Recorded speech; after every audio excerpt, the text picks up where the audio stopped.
second action item includes a budget overview in the CPC's 2019 annual report. The city budget office has decided to assist with this portion so that they have the accurate numbers and the reporting for the annual report. So working on it, and we'll drop it into the annual report once it's done for your review. The third and final action item is to deliver equitable arts training to the full commission at the first CPC meeting in March. That is on the agenda, and Nick Christian will be facilitating this training and the discussion. That concludes the action items from the last meeting. All right, is there any update for the, There is no DOJ update. Ron, are you still on the phone, Ron? I am. Or is there an update? There is no update from the monitor.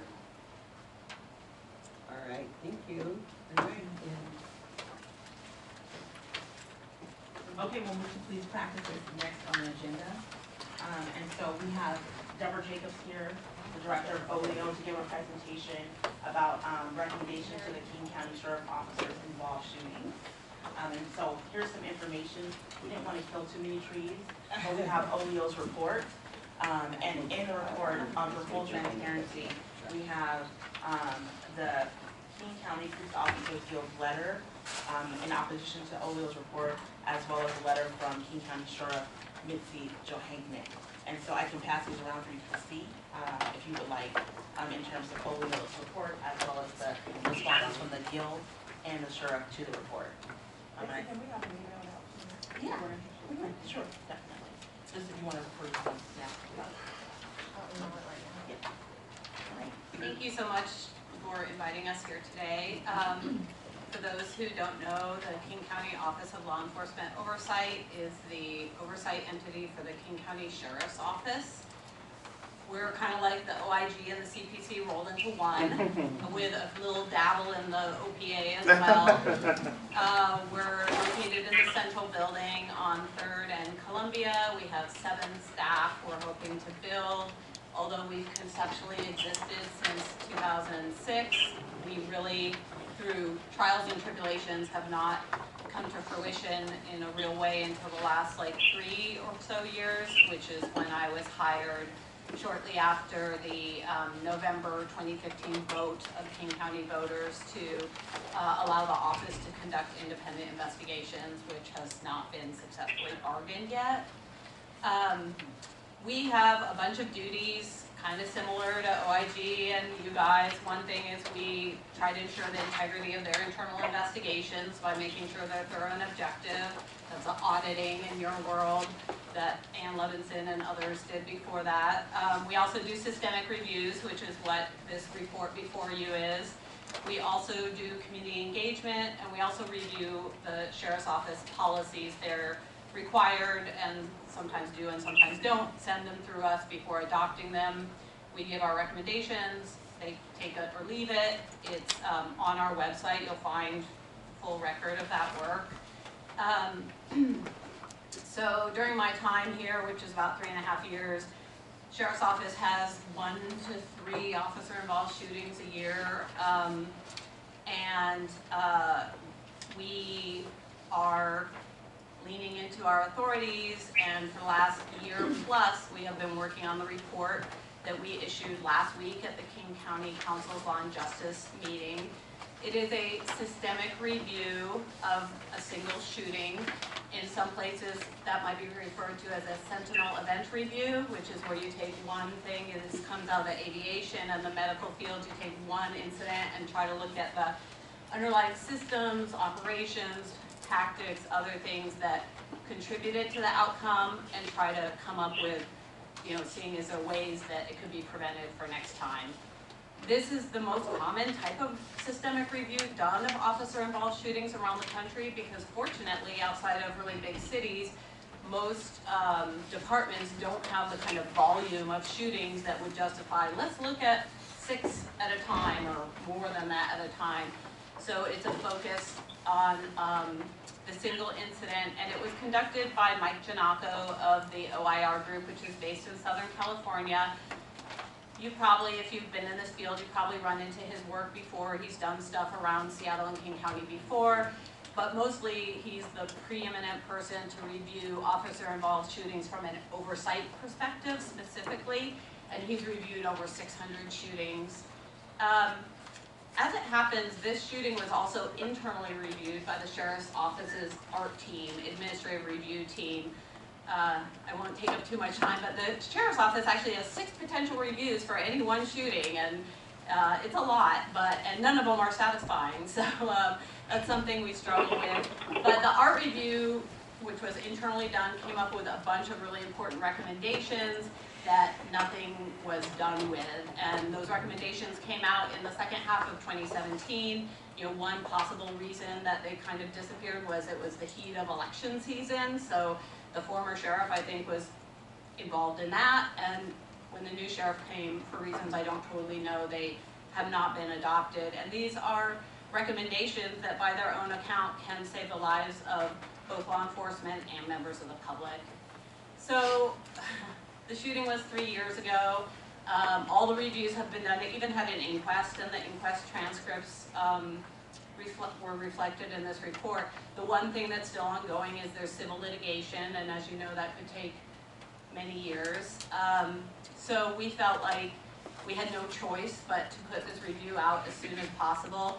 We were also delayed many months by the department's unwillingness to send the records that we needed to have the review properly conducted, so that also was a factor.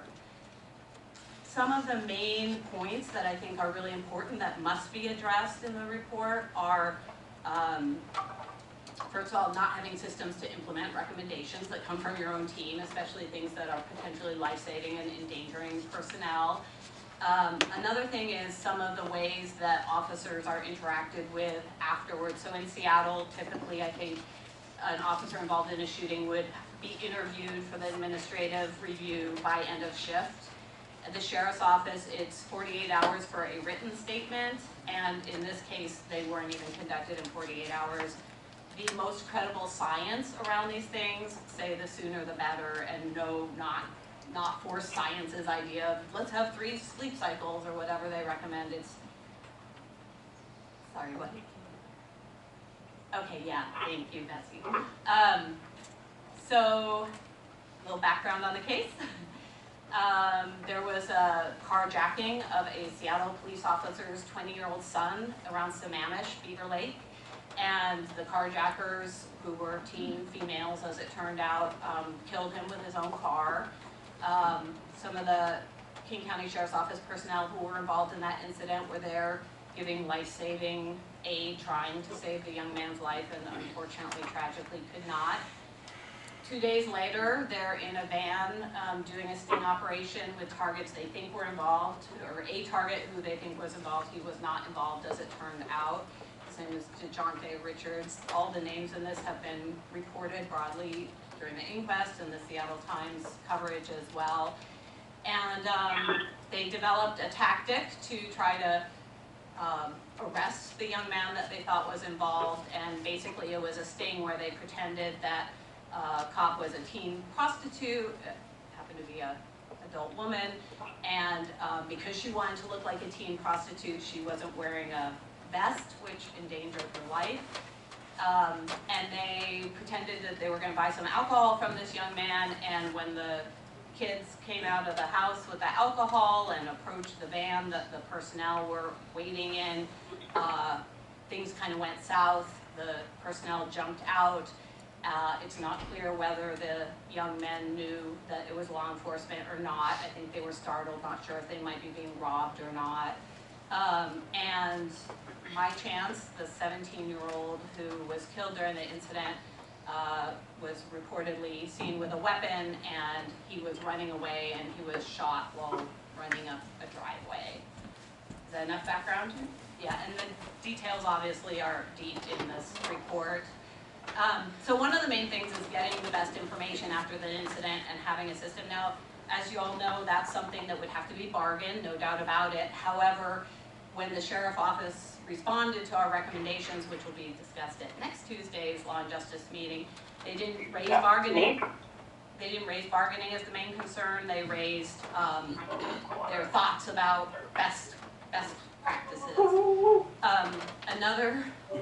Another really important thing, which, you know, if you compare to the FIT system in Seattle is a big difference, is what kind of questions the team answers after an incident to make a determination if there are good lessons learned or was it justified. So for example, it's called the Critical Incident Review Board. They have like 8 questions. The first question, you know, if a weapon was fired, was it intentional or unintentional?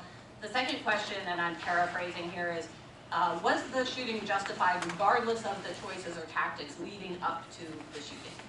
So we have really argued strongly that you could ask that, and that would be a good question, but that doesn't get to the completeness of the picture, which is, are there things, lessons there that could have precluded or prevented or slowed down the incident to have a different outcome?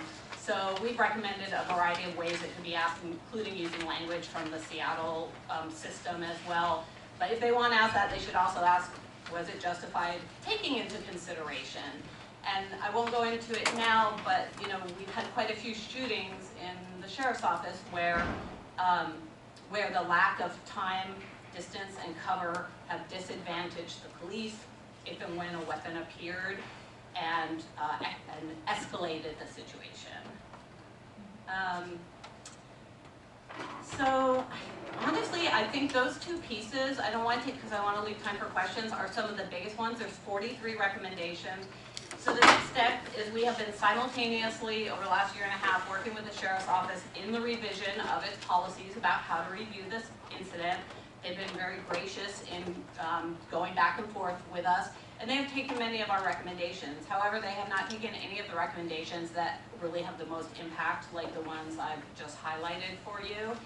And I think it really contributes to, first of all, just general, we are not learning from these experiences, and I think there'll be other shootings that bear out to show that that's in fact the reality, and we lack transparency.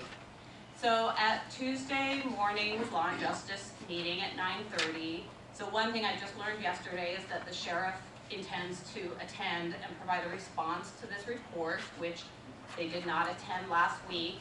There will also be public comment where everybody could speak on something that's on the agenda. So with her giving a response, that includes this report and the policy recommendations we'll be bringing forth. And we'll be talking to the council about sort of what needs to change to even honestly make the sheriff's review system on par with Seattle's. Maybe there are even improvements from your perspective there, but right now we feel like y'all are ahead of us on that front and we really need some work. One of the things we struggle with is so much of the attention around police practice issues goes straight to the Seattle police again and again. But the sheriff's office deserves attention too. And so I can't really understate some of the shootings that we have had during my time here. Tommy Lay is a well-known one. Renee Davis on Muckleshoot. There's just a lot of question marks. Without having a thorough and credible review system, the public will not feel comfortable with what's happening here. And so we invite and encourage members of the public and involve folks like yourself to attend on Tuesday morning. I think it's really important for the council to know that there is support for this. We have a new chair of Law and Justice who's replaced our beloved old chair, Larry Gossett, and Gurmai Zahalai is now chairing this committee. So Natasha Moore. So anyway, I think I'll just leave it at that. Oh yeah, oh, really important, the union filed a grievance. That's why that letter is there. It's not just a letter, it's a grievance. It's a process. The first step in the process is we have to provide lots of pieces of paper to show sort of how the decision making was made, and of course we're pulling all that together like we would with a public disclosure request, although this is a request under the union laws, which is totally fine.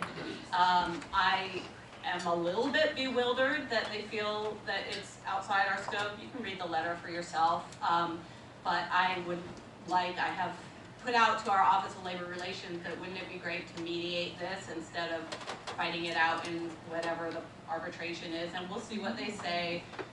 In the meantime, the Sheriff's Office also tried to stop the report from coming out, which to me in itself is a problem. They are not the union. They are an agency led by an independent elected who should be supportive of important information coming out like this. So this union grievance will be, worked through or fought through, I don't know, hopefully worked through, and it'll determine whether the Office of Law Enforcement Oversight can act in, a way that the public finds valuable, or if we're just toothless window dressing. I have a question in terms of how, so I-940 tabs, Yes, and King County Sheriff's Office is actually one of the agencies that would use SPD. yes. So they have systemic improvements that they need to their investigation. How Yeah. does that impact their? That's a great question, and lots of woulda, coulda, shouldas with I-940 and wishing it really, had standards and had training and had expectations, so we know that the top people are looking at it. Keep in mind, the I-940 is a criminal investigation, and this reflects administrative investigation, but I would have the same question marks and concerns as you do about that, and I'm not sure in the general I-940 context what some of the ways are to hold those investigating departments accountable. In fact, as you know, they're required to give weekly updates on the investigation, and so far I've seen very little of that, and I'm not sure where it is. I actually just pitched the idea of doing a bit of a roundtable on transparency in these investigations, so I'm working on that, but it's a problem. Right. And for Seattle, you have enjoyed the beautiful light of the DOJ shining upon you for a long time, and therefore your systems reflect some of the best practices. And if I were Seattle, I'd be very upset to have my investigations outsourced. Yes, especially because the level of investigations here is premium, and so being outsourced and downsourced is not bode well for the system. We'll just keep that in mind. And in that regard, I would really then want to focus on SPD's fit, your internal, and protect and hold tight to those in case you don't get the type of quality of investigation you want from an external investigator. Maybe a little question for you. I heard you say a little something about an undercover officer without wearing a vest. And is that one of your recommendations, that an undercover officer not aware of that? I'd have to look in the report real quick myself. It is addressed in there, and these, by the way, are the OIR group's recommendations, so I think that they ask for certain considerations related to that, but as you know, with almost all undercover tactics, there's no one way all the time. I think what was really lacking here was a written plan, so that it was overseen by a supervisor who had kind of thought through, I know plan A is great, but we also need plan B, and there's evidence of lack of certainty of people on the team, of knowing exactly what was gonna happen and what their jobs were. But if you don't find it easily, I'll dig it out for you, but I'd have to look back at it. Just as the general information for everybody in undercover officers, it's generally their choice to make whether they want to wear a vest, because sometimes a vest can be preferred. Just put that out. Thank you. Yeah, I think we have conflicting times for the law enforcement. It's 9:30 a.m. on Tuesday. Okay. Jesse? I just really like to commend your work here. I was at the Law and Criminal Justice hearing last week, and for commissioners, I think it's really impactful to go and watch My Chance's parents' testimony. It was really powerful, and that might just be a way of, like, we hear a lot of these stories that can be a little bit numbing, but their testimony was really powerful. So if you want to go watch that, that would be good. Yeah, it's online, but also I do expect them to come back this week, because I know they're eager to hear whatever the sheriff might say, which I had no idea. I only have the letter that we distributed. The presence of families impacted by these things, our report would be nothing without them bringing the humanity and helping people understand circumstances that most of us can't imagine being in. Yeah, once it actually was just because there was also a full hearing, and it was in detail and moving, and seeing as there is another hearing coming up, I'm wondering whether we want to see, or someone from the CPC could also and testify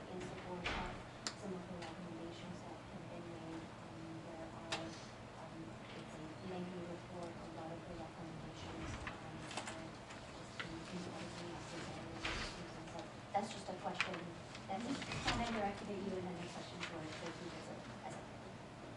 Yeah, it would be extremely helpful to have you all there, and this is, I know you're figuring out, you know, I told Genesis, who's with me today, there's nothing else in the whole country like the CPC. You are an experiment, and it's hard. My office also has a committee set up differently, but also a challenge.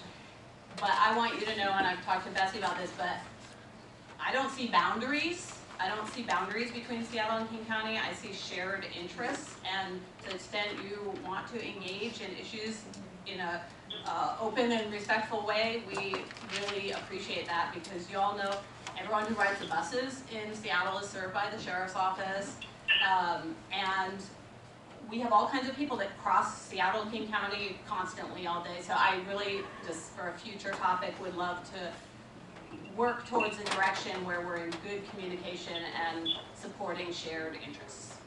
Okay, I have a question about the rules and rules of use in this case. Rules, Bruce, yeah, the buying the fake alcohol, yeah. two cases, one in Seattle, that resulted in a suicide and then this case, so it's two in the county that I think that we have to really look at. But also, I know that, another organization brought a complaint to the sheriff's office about a woman being tased, and that's a woman downtown. Yes. Right, and if the individual, if somebody had not seen that lady being tased, nobody would have known about it. I mean, and that person called it in, she was actually having a mental health crisis. Yeah. On the day that she was tased, something she was naked, you mentioned having a crisis. Yes. Yeah. Okay. Yeah, there, I mean, if we looked kind of cross-departmentally at some of the trends, I think we'd find a lot. Maybe that's something someday to aspire to as we think about it. The main thing is, you know, there's a bunch of stuff that needs to happen to improve public and officer safety, and I don't care whether there's litigation going on or pending an inquest. This, if it's life-saving information, there's a duty to push it forward. And with that in mind, I just want to say I have so much gratitude to both the prosecuting attorney's office and risk management in King County, who boldly supported our putting this out. And they got pressure, and we got pressure, and it's just been a lot of pressure, honestly. But I'm really proud, and I don't know if I'll outlast this report, but I'm gonna try.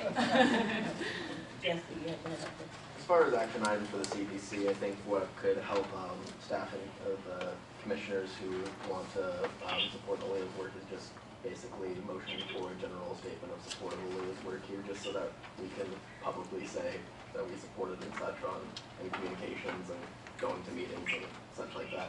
But up to you all. I have a question. Go ahead. Did I hear correctly earlier someone said that the mayor tried to stop the report? Not the mayor, I believe, do you want to speak to that? Yeah, in this case, the sheriff lobbied heavily to delay it. And the King County Police Officers Guild, and they filed a grievance, as you know, and then also we were contacted by private attorneys representing the individual officers who also wanted it stopped. It's like 2 weeks of drumbeat of that. Okay. May I ask a question, Director Jacobs? No. Okay, that's fine. Would there be a motion then to, for us to, to give our support to this? I'll motion for that. So just, do you want to reiterate what you was talking about, so we can get, now that you can't put the motion forward, but I think the way that it's worded right now would encompass it as just a general motion of support. And that way we can communicate about it and be efficient with the CPC.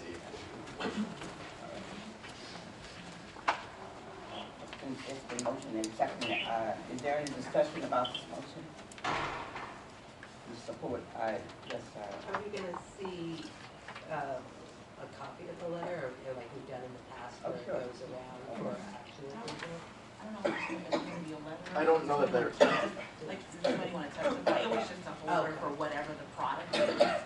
So these are things of suggestions to either have a commissioner go and testify, to put a statement out in support of the report. We can just also pushing the event for the report, or you all can write a letter to the report, it's up to you.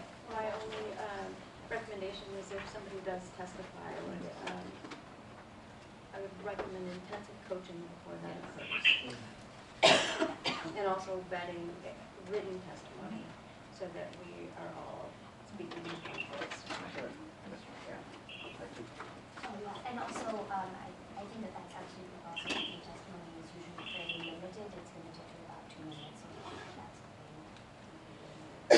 that's And to Esther's point, just so that we're all like speaking with the same voice basically, I can try to draft some talking points and potentially work with some people from your office to make sure that we have everything. And then we can share them so we know that everybody has the same information, because you will get questions and you can say our comments about it as well. I just want to say, Jesse's done a really good job anytime that I've spoken publicly with Stacy about providing me with like talking points that were all agreed upon from the commission standpoint, based on what we were doing. So I think you're a great coach, and what he's prepared has worked. So is there any more discussion about the motion? Can I call for the vote? All in favor? Aye. Aye. Any opposed? Any no? All right, Any abstentions? All right, the motion carries. Thank you, Jesse. I want to thank you all. Thank you so much. Thank you, Deborah, for coming.